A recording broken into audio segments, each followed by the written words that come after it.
Chuck, this weekend we get the first installment of the illustrious London game. How do you kind of keep your guys prepared for that, and how do you get ready for a game that you got to travel for and all the different time changes? Yeah, great question. That was really tough because as Pat can attest to, and AJ, we're all about routine, and we're about structure.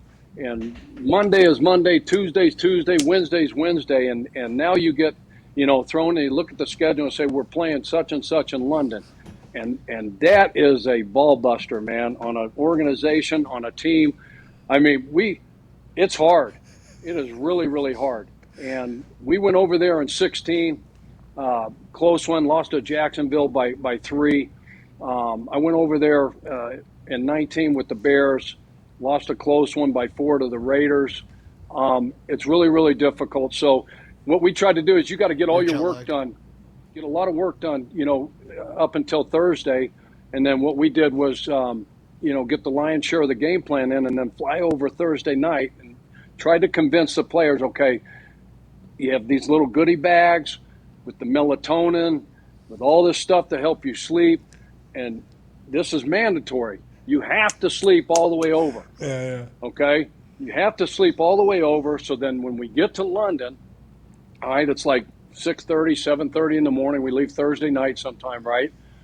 And then we get there, and then we got to keep you up. And so nobody slept. I was walking through the plane, and not a damn person was asleep. They're playing cards. They're playing playing talk, all this stuff.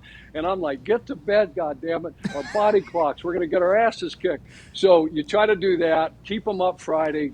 We stayed at this nice little place, out. I forget where that was, Pat. That was a nice luxury, a nice perk. But remember it was raining. We had our walkthrough in a ballroom. Remember when we used to do that mock game? Oh yeah, the walkthrough. And we had to walk through inside. We had that nice little field, but it's a test to an organization and to a team. And in Jacksonville, that was like a home game for them forever. So they had it down pat. And you just knew if you were a betting man, okay, who's Jacksonville playing in London this year? Okay, that one I'm loading up on. Yeah, Jacksonville's probably going to cover no matter what. AJ, did you ever play over there? I guess just hearing from Chuck there, me and Chuck are completely defeated in England. Did you play over there? No, I never played there. I was always curious at what it was like. I've heard different stories. It's usually pretty similar to what you guys have told me. On the way home, you got to go through the actual airport. That's what I learned. That was a grinder. It was a lot easier coming back than going for me from body clock and all that stuff. I don't know how it was for the players, but you remember in 16 to make sure, because if you play the later game over there, the league told us that you can't fly out. You have to stay an extra night. Like when I was in Chicago, we had to stay. We got beat by the Raiders, and then we had to have a party, which nobody wanted to go to because, a reception at the hotel and then get up the next morning, fly out, because they won't let you fly out of there. And so this great idea we had in Indy was like, okay, Pete Ward and I were on the phone with the league, and he says, okay, they'll guarantee us the early game if you won't take the bye the next week. So I'm like, okay, play the game. We win. We get to fly home.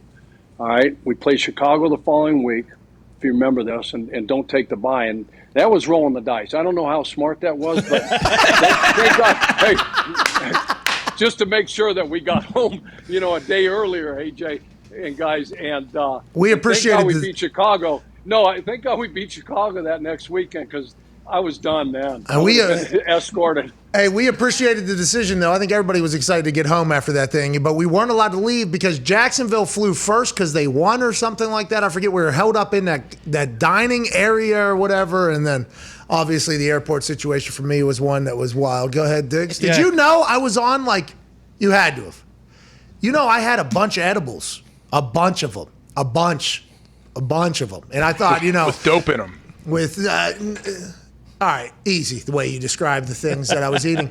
But I didn't know we were going through the actual airport. So I had to make those disappear. If you do recall, we're on those buses to the actual airport. What is that, Heathrow. We were going to the actual airport there. So I had to eat all those edibles. I was above that plane on the way home, Chuck. That was a wild. Yeah, I knew there was something responsible for some of the decisions that you've made. But matter of fact, I'm all over those edibles now. Those Let's go!